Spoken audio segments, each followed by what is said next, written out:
Gary, what are your first memories of Yusef? Was it in Dizzy's big band or with Cannonball, or when did you first encounter brother Yusef Lateef? Well, actually, I had some.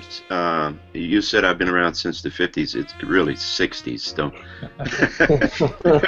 I'm old, but not that old.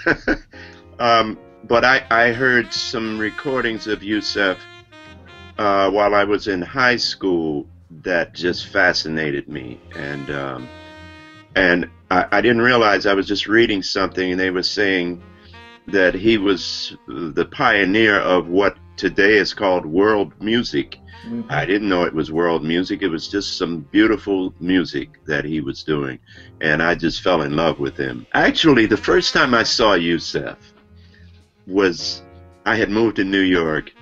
I moved to New York in '58 to go to Juilliard, and they used to have these cabarets around New York, and almost every musician that was in town would be listed on a flyer, and he was listed, and so I went down to see the concert, and as first time I saw Philly Joe Jones and Chet Baker, and they were hanging out, and I thought, oh, that's so cute.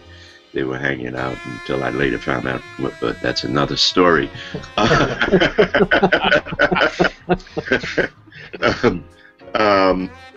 I saw Yusef coming out of a car, and he was the first person I ever saw dressed in Muslim apparel.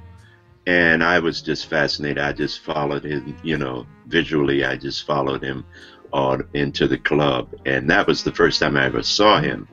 I met him when he started working with Cannonball, and my mom and dad had a nightclub in Baltimore, and they would always invite the musicians to the club, and Cannonball, of course, was one of my heroes. So I finally met him when they came in to town to do a concert in Baltimore, and they were invited over to the club, and that's the first time I met Yusef. It would have been about 61, 62, somewhere around there. Yeah. And Gary, what were your impressions of his playing at that time when you first heard him? How did he fit into the spectrum of the tenor saxophone?